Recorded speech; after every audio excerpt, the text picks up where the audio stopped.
December 1985, Shorthand Tamil Senior Grade. Get ready for the dictation. 10 seconds. 5 seconds. Start. தலைவர் அவர்களே, கல்வி மசோதா மீது பேச வாய்ப்பளித்ததற்காக நன்றியை தெரிவித்துக் கொள்கிறேன். எனக்கு முன் அங்கத்தினர்கள் பலர் மிகவும் விரிவாக பேசினார்கள். தற்போதுள்ள கல்வி திட்டத்தில் உள்ள குறைபாடுகளையெல்லாம் உறுப்பினர்கள் விளக்கமாக எடுத்துக் காட்டினார்கள். அவற்றையெல்லாம் போக்க வேண்டிய வழிமுறைகளையும் தெரிவித்தார்கள். இது எனக்கு மிக்க மகிழ்ச்சியை அளித்தது என்பதை சொல்லிக்கொள்ள மிகவும் விரும்புகிறேன். இன்றைய தினம் நமது நாட்டில் இருக்கின்ற கல்வி திட்டமானது ஆங்கிலேய ஆட்சியினரால் சிப்பந்தி வர்க்கத்தை உருவாக்க வேண்டும் என்பதற்காக ஏற்படுத்தப்பட்ட திட்டமாகும். அந்த கல்வி முறையே இன்றளவும் தொடர்ந்து நீடித்து வருகிறது.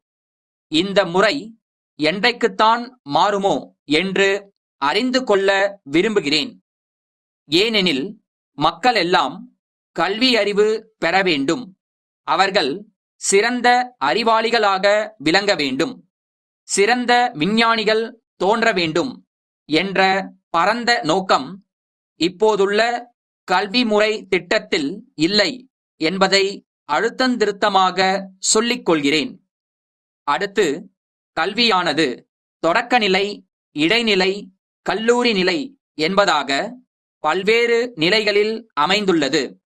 நம்முடைய நாடு நீண்ட காலமாக அந்நியருக்கு அடிமைப்பட்டிருந்த காரணத்தால் ஆண்களுக்கும் பெண்களுக்குமென தனித்தனியே கல்வி நிலையங்கள் அமையவில்லை. இன்னும் பல இடங்களில் சேர்ந்தே படிக்கும் நிலைமைதான் உள்ளது. நாடு சுதந்திரம் பெற்ற பிறகுதான் அங்கொன்றும் இங்கொன்றுமாக தனித்தனி கல்வி நிலையங்கள் ஆரம்பிக்கப்பட்டு மகளிர் தனியாக படிக்கும் வசதி ஏற்பட்டது. மேலும் நமது நாட்டில் மக்களின் வாழ்க்கை முறையானது மற்ற நாடுகளிலிருந்து வேறுபட்டதாகும்.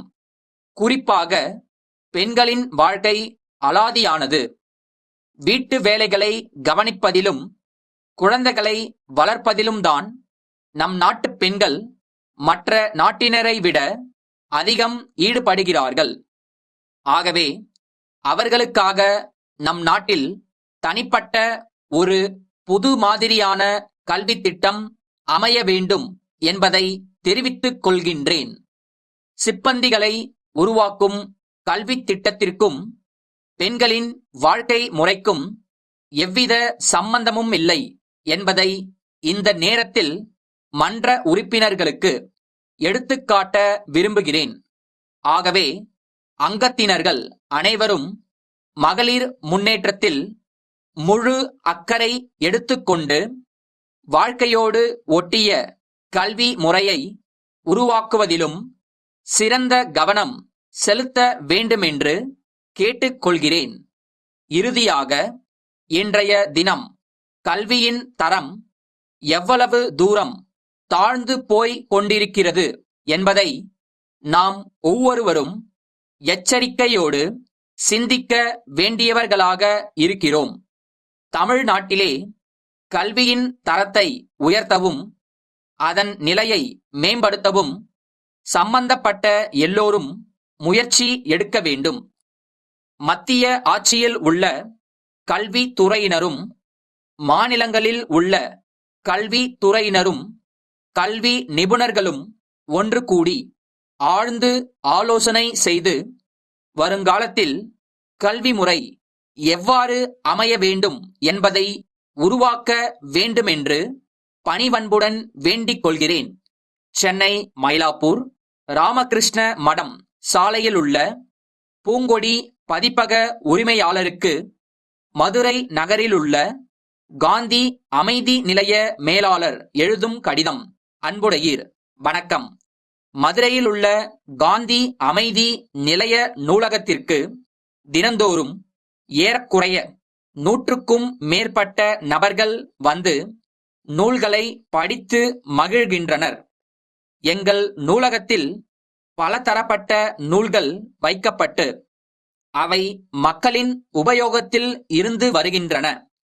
அண்மை காலமாக வாசகர்களில் ஒரு சாரார் இந்திய தேசத்தின் தலைவர்களை பற்றிய நூல்களையும் அவர்களுடைய உரைகள் அடங்கிய நூல்களையும் சுதந்திர இந்தியாவின் வரலாற்றையும் பற்றிய நூல்களையும் விரும்பி கேட்கின்றனர்.